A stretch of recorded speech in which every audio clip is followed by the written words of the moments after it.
अब देखो, हम सब एक समाज में, मोहल्ला में, परिवार में, परिवेश में रहते हैं और हमारे घर के चारों ओर ना एक बाउंड्री वॉल होता है। बाउंड्री वॉल के चारों ओर देखोगे नॉर्मली कुत्ता बिल्ली बैठता है, वहाँ गंदा करके जाता है, हम साफ़ करवाते हैं, फिर वहाँ कुत्ता बिल्ली बैठता है, फिर वो गंदा करता है और ये क्रम चलता रहता है। तो हम भी परेशान हो जाते हैं और एक समय के बाद हम भी कुछ उसका हल निकालते हैं। और हल में क्या हम निकालते हैं, नॉर्मली वहाँ पर या तो कटीले तार की जालियाँ लगवा देते हैं जिससे कुत्ता बिल्ली ना बैठे, या कुछ कटीले पौधे लगा देते हैं जिससे कुत्ता बिल्ली ना बैठे, या कुछ देहाती टोटके अपनाते हैं जिसमें हम लोग प्लास्टिक की जो बोतलें होते हैं उसमें ब्लू रंग का पानी भर के लटका देते हैं। इससे कुत्ता बिल्ली डर के भाग जाता है। कहने का तात्पर्य है कि ये जो कुत्ता बिल्ली जो गंदगी फैलाता है उसके दुर्गंध से बचने के लिए हम ये सारी टुटके अपनाते हैं। उससे भी हम अपने एरिया को क्लीन रखना चाहते हैं, लेकिन क्या हम अपने माइंड को कभी ये सांप बिच्छू कुत्ता बिल्ली जैसे जो लोग होते हैं इनसे बचाने की कोशिश करते हैं?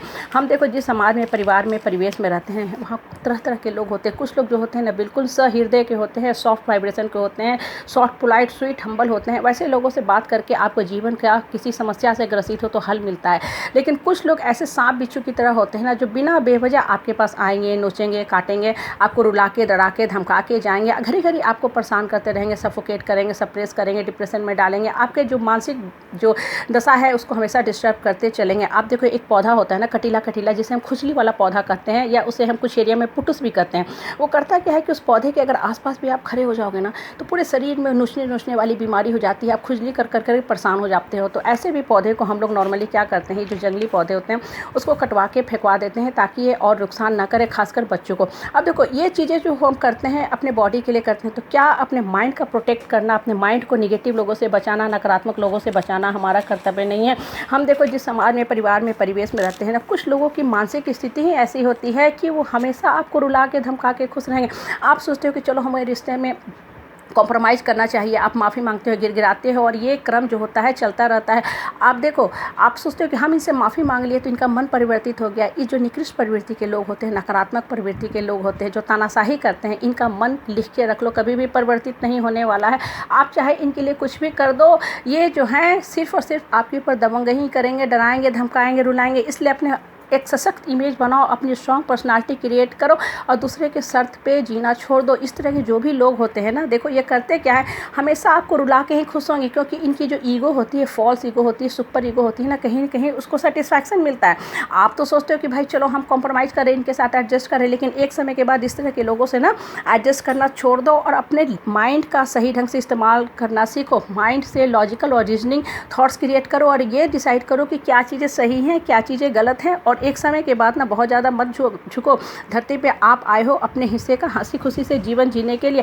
आपके अंदर होता क्या है कि मन में कहीं ना कहीं हीन भावना ग्रसित होती है, इनसिक्योरिटी की भावना ग्रसित होती है कि अगर हम अपने परिवार के इन लोगों को छोड़ देंगे तो मेरी पहचान चली जाएगी, आइडेंटिटी चली जाएगी, मुझे कौन पूछेगा, फिर बाकी और भी जो सदस्य हैं परिवार के, सोसाइटी के, मोहल्ले के, कॉलोनी के, हमको तंग करते जाएंगे।